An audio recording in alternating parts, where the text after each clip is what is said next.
தமிழகத்தின் பல இடங்களில் பார்த்தீங்கன்னா கடந்த 10 நாளாக அறிவிக்கப்படாத மின்வெட்டுகள் அடிக்கடி ஏற்பதனால இரவு நேரத்தில் பல இடங்களில் பார்த்தீங்கன்னா த அந்த வெப்பம் தாங்க முடியாமல் மக்கள் தூங்க முடியாமல் சாலையில் சாலை மறியல் செய்கிறத நம்ம பார்க்குறோங்க. மே 4ஆம் தேதி எலெக்ஷன் வரைக்கும் பார்த்தீங்கன்னா எந்த இடத்துலையுமே இந்த மின் வெட்டுன்ற ஒரு விஷயமே வெளியில் வரலைங்க. நீங்கள் பார்த்தீங்கன்னா முன்னாள் முதல்வர் ஸ்டாலின் அவர்கள் எம்எல்ஏவாக இருந்த குளத்தூரில் கூட பார்த்தீங்கன்னா இப்போ அடிக்கடி இரவு நேரத்தில் மின்தடை வருதுன்னு சொல்கிறாங்க. உண்மையிலேயே ஆச்சரியமாக இருக்குங்க. ஏன்னா குளத்தூர் தொகுதியில் அவர் பார்த்து நிறைய விஷயங்கள் மக்களுக்காக பண்ணியிருக்கும்போது எப்படிங்க திடீர்னு அங்கே இப்போது மின்தடை ஏற்படும்? குளத்தூர் மட்டும் இல்லைங்க, நன்றாக முன்னேறிய அண்ணா நகருடைய வெஸ்ட் சைடில் கூட பார்த்தீங்கன்னா இரவு நேரங்களில் பல இடங்களில் மின்தடை ஏற்பட்டு மக்கள் வெளியில் மின்சார ஆஃபீஸ்க்கே ஃபோன் போட்டு திட்டுறதோ இல்லாட்டி அவங்க ஆஃபீஸ்க்கே நேராக போய் அவங்கள தேடுறதோ அந்த மாதிரி இடத்துக்கு வந்திருக்கிறாங்க. எல்லார் கையிலையும் இப்போ மொபைல் ஃபோன் இருக்கிறதுனால நேராக அங்கே மின் அலுவலகத்துக்கு போயிட்டு அங்கேருந்தே யாருமே இல்லைன்னு சொல்லிலாம் அவங்க ரீல்ஸ் போகிறதையும் ஷார்ட்ஸ் போகிறதையும் நம்ம பார்த்துட்டு தான் இருக்கிறோம். வீடியோ எடுத்து போகிறத பார்த்துட்டு தான் இருக்கிறோம். வேளச்சேரி பார்த்தீங்கன்னா அங்கே அதை சுற்றி எக்கச்சக்கமான ஐடி பார்க்ஸ் இருக்குங்க. பெரிய பெரிய கம்பெனிஸ் இருக்கிற இடம். அங்கேயுமே பார்த்தீங்கன்னா இரவு நேரங்களில் பல குடியிருப்புகளில் மின் துண்டிக்கப்படுது அப்படின்னு கேள்விப்படுறோங்க. அதனால் மக்கள் 40-42 டிகிரி வெயிலுங்க. ஆக்சுவலாக 40-41 தாங்க. ஆனால் ஃபீல் லைக் 42 அப்படின்ட்டு தான் கூகுள் சொல்லுது. அதாவது 40-41 காமிச்சாலுமே 42 டிகிரி ஹீட் மாதிரி தான் வெயில் வருது அப்படின்ட்டு கூகுள் சொல்லியிருக்குங்க.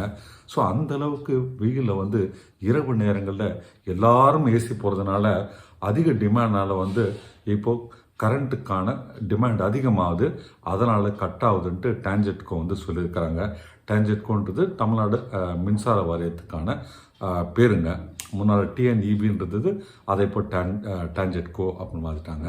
அது தவிரவே டான்ஜெட்கோ ஒரு ஃபன்னியான எக்ஸ்கியூஸ் கொடுத்துருக்குறாங்க. அது என்னென்னா நிறைய இடங்களில் கேபிள்ஸ், அதாவது மின் கம்பிகள் பிரச்சனைகள் இருக்குதுன்னு சொல்லியிருக்கிறாங்க. அது எப்படிங்க மின் கம்பிகளில் போய் திடீர்னு மே 4க்கு அப்புறம் பிரச்சனை ஏற்படும்?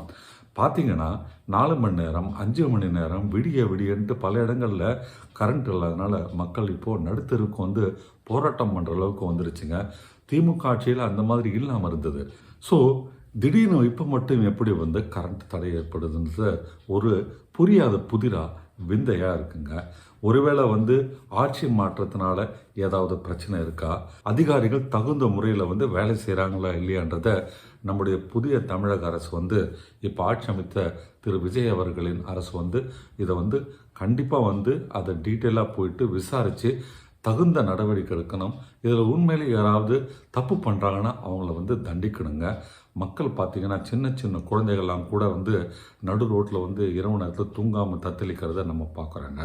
அது மட்டும் இல்லை, சென்னை போன்ற நகரங்களில் பார்த்திங்கன்னா ஒரு ஏழை வீட்டில் கூட பார்த்திங்கன்னா இன்ஸ்டால்மெண்ட்டில் ஏசி வாங்கி நீங்கள் மாட்டிடுறாங்க ரொம்ப ஈஸியாக. பெரிய பெரிய கார்ப்பரேட்ஸ்லாம் ஏசியை மாதம் 1000 ரூபாய்க்கு 500 ரூபாய் தவணையில் ஈஸியாக கொடுத்துட்றாங்க. அதனால் எல்லார் வீட்லேயுமே ஏசி இருக்கும்போது இன்றைக்கு ஒரு பெரிய டிமாண்ட் இருக்குது. அந்த டிமாண்டை கூட முன்கூட்டியே கணிக்காமல் ஒரு மின்சாரத்துறை இயங்குதுன்னா அதை என்னங்க சொல்கிறது? உங்களுடைய கருத்து என்ன? மின்சாரத்துறையில் உண்மையிலே ஏதாவது பிரச்சனை இருக்குமா? இல்லை ஆட்சி மாறுறதுனால இது இந்த மாதிரி தடைகள் ஏற்படுதா? உங்களுடைய கருத்து என்ன? கமெண்ட்டில் சொல்லுங்கள் நண்பர்களே.